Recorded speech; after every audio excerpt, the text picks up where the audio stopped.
لائے ہیں. توجہ کیجیے گا. تو یہ کائنات کے امام ہیں لیکن لوگوں کے امام. قالا انی جاعلک للناس اماما. لیکن جب ابراہیم کا منزل شروع ہوئی تو ابراہیم قوم کے امام نہیں ہیں بلکہ جس پر لفظ انسانیت کا اطلاق ہے ابراہیم اس کے امام ہے. یہاں سے امامت خاصہ کا آغاز ہوا. توجہ کیجیے گا. تو اب ابراہیم کا امتحان, ابراہیم کو پہلے نبی بنایا گیا, بعد میں رسالت عطا کی گئی, بعد میں خلت کا پیغام دیا گیا, اس کے بعد امامت کا مرحلہ. توجہ کیجیے گا. اور ابراہیم کو جب منصب امامت دیا جا رہا تھا تو ایسے ہی نہیں ہے کہ ان کو کوئی معمولی سا امتحان. لوگ کہتے ہیں کہ جو ویسے طلع ابراہیم اور ربہ کلمات سے کوئی بڑا امتحان ابراہیم کا نہیں تھا بلکہ وہ چھوٹے چھوٹے امتحانات تھے. ابراہیم آپ یہ بتائیے کہ ناخن تراشتے ہیں یا نہیں تراشتے, آپ یہ بتائیے اپنے بالوں میں کنگھی کرتے ہیں یا نہیں کرتے. عزیزان گرامی یہ 10 بتائے ہیں جو برادران اہل سنت کی کتابوں میں ہیں, لیکن مجھے اتنا بتا دیجئے کہ اگر امامت اتنی آسان ہے تو پھر ہم بھی چلتے ہیں بارگاہ رب العزت میں, پروردگار یہ کام تو ہم بھی کر سکتے ہیں, تو پھر ہمیں کیوں منصب امامت نہیں دیتا, ہمیں کیوں منصب سے محروم رکھ رہا ہے. اگر نہیں کہ آواز قدرت آئے خاموش ہو جاؤ. ابراہیم کا امتحان کوئی معمولی سا امتحان نہیں تھا, لیکن لوگوں کی سیاست یہ ہوئی کہ ابراہیم کے امتحان کو معمولی کر کے دکھایا. کیوں؟ اس لیے کہ اس کے پیچھے بہت بڑی سیاست تھی کہ اگر ابراہیم کا امتحان کمزور ہو جائے گا, ابراہیم کا امتحان معمولی ہوگا تو ملنے والا نتیجے میں منصب اس کی اہمیت کم ہو جائے گی. اس لیے کہ جیسا امتحان ہوتا ہے ویسا منصب ہوتا ہے. لہذا منصب امامت کو پس کرنے کے لیے, معمولی دکھانے کے لیے لوگوں نے یہ فیصلہ کیا کہ ابراہیم کا امتحان معمولی دکھایا جائے تاکہ منصب امامت معمولی نظر آئے. لیکن انہیں یہ نہیں معلوم تھے کہ وہ تو منتشا ہو تو منتشا, اللہ جس کو بلندی عطا کرے اسے کوئی پستی میں نہیں لے جا سکتا, اور جس کو وہ ذلیل و رسوا کرے اس کو کوئی عزت نہیں دے سکتا. تو عزیزان گرامی, اگر ابراہیم, آج میں گفتگو صرف ابراہیم پر کرنا چاہ رہا ہوں, اگر ابراہیم کے امتحان کو دیکھا جائے تو ابراہیم کے امتحان کی منزل بچپن سے شروع ہو گئی. توجہ کیجیے گا. پر ابراہیم کہاں پیدا ہوئے؟ جائیے قصص الانبیاء میں دیکھیے, حیات العلوم میں دیکھیے, بہار الانوار میں دیکھیے, جناب ابراہیم کی سیرت کو پڑھی ہے. ابراہیم کا امتحان کوئی معمولی سا امتحان نہیں تھا بلکہ ابراہیم کا امتحان پیدائش سے شروع ہوا. وہ کیسے؟ کہا صاحب ابراہیم کی جو ولادت ہوئی وہ ایک غار میں ہوئی. توجہ, کیوں؟ اس لیے کہ بادشاہ وقت نمرود اس کو نجومیوں نے اطلاع دے دی ہے کہ عنقریب ایک شخص پیدا ہوگا کہ جس سے تیری حکومت کو زوال آ جائے گا. اس نے بچوں کو قتل کرنا شروع کیا. لہذا ابراہیم کی ولادت غار میں ہوئی. رات کی تاریکی ہے, ماں نے یہ فیصلہ کیا. توجہ کیجیے گا. کیوں؟ اس لیے کہ اگر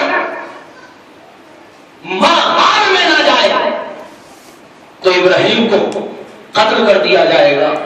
لہذا ماں نے یہ فیصلہ کیا کہ ابراہیم کو جنم غار میں دیا جائے. دیکھو دنیا کی کون سی ایسی ماں ہے جو یہ نہیں چاہتی کہ میرا بچہ خوشگوار ہوا میں رہے, میرا بچہ اپنے گھر میں رہے. لیکن یہ مادر ابراہیم ہے. تمام محبتوں کے باوجود مادر ابراہیم نے یہ فیصلہ کیا کہ بچے کو جنم دیا جائے تو غار میں دیا جائے. کیوں؟ اس لیے کہ نمرود ہے, نمرود قتل کر دے گا. تو یہاں سے فیصلہ بنا کہ جب تک بھی نمرود وقت امامت کو قتل کرنا چاہے گا تو غیب کا پردہ اس کی حفاظت کرے گا. لہذا ماں نے یہ فیصلہ کیا اور کیا کیا؟ رات کی تاریکی میں ابراہیم کا جنم ہوا, ابراہیم کی ولادت ہوئی, اور پھر ماں نے غار کے دہانے پر، غار کے منہ پر ایک بڑا پتھر، ایک سنگ عظیم کو رکھ دیا۔ جب رات کا سناٹا ہوتا ہے تو ماں ملنے کے لیے جاتی ہے۔ ابراہیم کہاں ہے؟ ابراہیم کے پاس کوئی نہیں ہے، ماں آ جاتی ہے اپنے گھر پر، لیکن جب رات کا سناٹا ہوتا ہے، جب مامتا تڑپ لیتی ہے، تو ایک مرتبہ مادر ابراہیم رات کے سناٹے میں کہ کوئی دیکھ نہ لے کہ مادر ابراہیم سے ملنے کے لیے آ رہی ہے، لہذا ابراہیم وہ غار کے دہانے پر ایک سنگ عظیم رکھاتی ہے تاکہ کسی کو پتا نہ چلے کہ یہاں کچھ ہے، یہاں کوئی ہے۔ ابراہیم ہے اور ابراہیم کا خدا۔ ابراہیم تنہا ہے، کوئی پرورش کرنے والا نہیں ہے، کوئی بتانے والا نہیں ہے، کوئی سکھانے والا نہیں ہے۔ ابراہیم یک و تنہا ہے اور پرورش پا رہے ہیں۔ ابراہیم ہے اور ابراہیم کا خدا۔ تو عزیزان گرامی، تاریخ بتاتی ہے کہ ایک مرتبہ مادر ابراہیم سے ملنے کے لیے گئی، اور جیسے ہی ملنے کے لیے گئی کیا دیکھا کہ انگشت مبارک سے شیر جاری ہے اور وہ دہنے ابراہیم میں ہے، اور دوسری انگلی سے شہد جاری ہے۔ اب یہ دونوں انگلیوں سے شیر اور شہد جاری ہے اور وہ پروان چڑھ رہے ہیں، اس لیے کہ ماں تو ہے نہیں، ابراہیم ہے اور ابراہیم کا خدا ہے۔ لیکن میں کہوں گا یہ مقام تعجب نہیں ہے، اس لیے کہ ابراہیم کوئی معمولی بچہ نہیں ہے، یہ مستقبل کا امام ہے، بلکہ مستقبل کا نہیں، یہ ابھی ہی کے امام ہو گیا، یہ کوئی معمولی بچہ نہیں ہے۔ میں یہ کہوں گا یہ لوگوں کے امام ابراہیم کا موجودہ ہے، وہ جب چاہتے ہیں اپنی انگلیوں سے شیر جاری کر لیا کرتے ہیں، لیکن یہ کائنات کے امام کا موجودہ ہے کہ ہاتھوں سے پانی گرتا ہے تو جواہرات میں تبدیل ہو جاتا ہے۔ عجیب منزل ہے یا نہیں ہے؟ یقیناً آپ یہ دیکھتے ہیں ہم جیسا انسان، دیکھو ایک حیولہ ہوتی ہے اور ایک صورت۔ اب یہ تھوڑی سی فلسفی ہے، اب میں اس کو تھوڑا اپنی زبان میں، عام زبان میں عرض کر دوں۔ دیکھیے ایک مادہ ہوتا ہے، ایک ہوتا ہے صورت۔ لکڑی ایک مادہ ہے، لیکن صورت سے آپ پہچانیں گے کہ یہ کیا چیز ہے۔ بھائی آپ لکڑی سے کرسی بنا لیجیے تو صورت سے پتا چلے گا کہ یہ کرسی ہے۔ آپ نے ممبر بنایا تو اس کی شکل سے پتا چل جائے گا کہ یہ ممبر ہے، تخت ہے، کھڑکی ہے، تو لکڑی، لیکن لکڑی لکڑی ہے، آپ نے اس کی حقیقت کو نہیں بدلا، اس کے مادے کو نہیں بدلا، آپ صورتوں کو بدل رہے ہیں۔ توجہ کیجیے گا، انسان کا کنٹرول اتنا نہیں ہے کہ وہ مادے سے دوسرے مادے کی طرف چیز کو بدل دے۔ دیکھو وہ اتنا کر سکتا ہے کہ اس کو صورت دوسری دے سکتا ہے۔ تو لکڑی سے آپ نے ممبر بنایا، لکڑی لکڑی رہی، صورت بدل گئی۔ لکڑی سے آپ نے کرسی بنائی، لکڑی لکڑی رہی، صورت بدل گئی۔ لکڑی سے آپ نے تخت بنایا، لکڑی لکڑی رہی، صورت بدل گئی۔ تو میں کہنا یہ چاہ رہا ہوں کہ یہ ہم ہیں کہ جن کے اندر اتنی قوت نہیں ہے کہ وہ مادے کو بدل دے، لیکن یہ چوتھے امام کا موقع ہے کہ ہاتھوں سے پانی گر رہا ہے اور وہ جواہرات میں تبدیل ہو رہا ہے۔ یہاں صورت نہیں، مادہ بدل گیا۔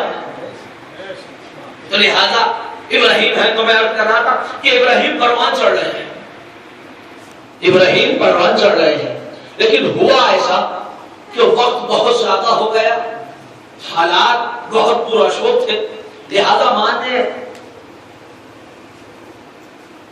یہ سوچا کہ ایسا نہ ہو کہ کوئی مجھے دیکھے، لہذا ماں کافی ٹائم تک، کافی مدت تک جناب ابراہیم سے ملاقات کرنے کے لیے نہیں گئی۔ اب ایسا نہیں ہے کہ مادر ابراہیم کا دل نہ چاہا ہو، یہ کیسے ہو سکتا ہے؟ ایک ماں اپنے بیٹے سے ملنے کو مشتاق نہ ہو، اور وہ بیٹا کہ جو تنہا زندگی گزار رہا ہے، کم صرف ہے ابراہیم۔ اب ابراہیم ہے اور ابراہیم کا خدا ہے، اور کوئی نہیں ہے ابراہیم کے پاس، میں کہوں گا کہ سب کچھ ہے ابراہیم کے پاس. کیوں؟ اس لیے کہ امام نے فرمایا دعائے عرفہ میں الہی ماذا وجدک من فقدک ومن الذی فقدک من وجدک. پروردگار اس نے کیا پایا جس نے تجھے کھو دیا؟ پروردگار اس نے کچھ نہیں کھویا کہ جس نے تجھ کو پا دیا. تو لہذا ابراہیم پروان چڑھ رہے ہیں. ابراہیم کافی ٹائم کے بعد کافی مدت کے بعد مادر ابراہیم سے ملاقات کے لیے گئی. اب جانے کے بعد کیا دیکھا کہ غار کے دہانے پر جو سنگ عظیم جو بڑا پتھر رکھا ہوا تھا وہ پتھر نہیں ہے. مجھے انصاف سے بتائیے کہ ماں کا دل بے چین نہیں ہوا ہوگا تو کیا ہوا ہوگا؟ وہ پتھر اور بچہ بھی ایسا عظیم بچہ ہے. لہذا وہ پتھر نہیں ہے. ماں گھبرا گئی. مادر ابراہیم بے چین ہو گئی. ایک مرتبہ دوڑ کر غار کی طرف گئی. جانے کے بعد کیا دیکھا کہ غار خالی ہے. مادر ابراہیم کی حیرت کی انتہا نہ ہوئی. کبھی باہر جا رہی ہے تو کبھی اندر آ رہی ہے. وہ ہاجرہ وادی کی کیفیت سامنے آ رہی ہے. کبھی باہر جاتی ہے صحیح کی منزل ہے, کبھی اندر آتی ہے. آخر میرا بچہ تھا گیا تو گیا کہاں, کون آ گیا؟ اس رات کی تاریکی میں یقیناً میرا بچہ بڑا پریشان ہوگا. جو ماں کی محبتیں ہوتی ہیں مادر ابراہیم وہی اپنی زبان سے کہہ رہی ہے اور پریشان ہے. ایک مرتبہ کیا دیکھا کہ غار کے دہانے سے نکلنے کے بعد کچھ دور فاصلے پر کیا دیکھا, ایک بچہ ہے, طفل نوخیز ہے جو مسکرا رہا ہے. ایک مرتبہ مادر ابراہیم نے غور سے دیکھا اور غور سے دیکھنے کے بعد کہا, اے بچے, اے طفل نوخیز, اس غار میں میرا ایک چھوٹا سا بچہ تھا, تو نے تو اس کو نہیں دیکھا. ایک مرتبہ وہ بچہ مسکرایا, آواز دی, مادر گرامی مجھے نہیں پہچانا, میں تمہارا بیٹا ابراہیم ہوں. عزیزوں کیوں؟ اس لیے کہ روایت یہ کہتی ہے کہ ابراہیم کچھ تیزی سے بڑھ رہے تھے. جیسے عام طور سے جائیے دیکھیے تاریخ میں عام طور سے جیسے بچہ سال میں مطلب بڑھتا ہے, وہ مدت ایک دن یا ایک مہینے میں جناب ابراہیم طے کر رہے تھے. تو لہذا ایک مرتبہ ماں نے دیکھا اور ماں نے دیکھنے کے بعد بڑے تعجب سے کہا, میرے لال مجھے تعجب اس بات پر نہیں ہے کہ تو اتنی جلدی اتنا بڑا ہو گیا, مجھے تعجب ہے تو اس بات پر ہے کہ غار کے دہانے پر ایک بہت بڑا پتھر تھا. تیری جو اس وقت عمر ہے وہ اس بات کی متقاضی نہیں ہے کہ تو اس بڑے پتھر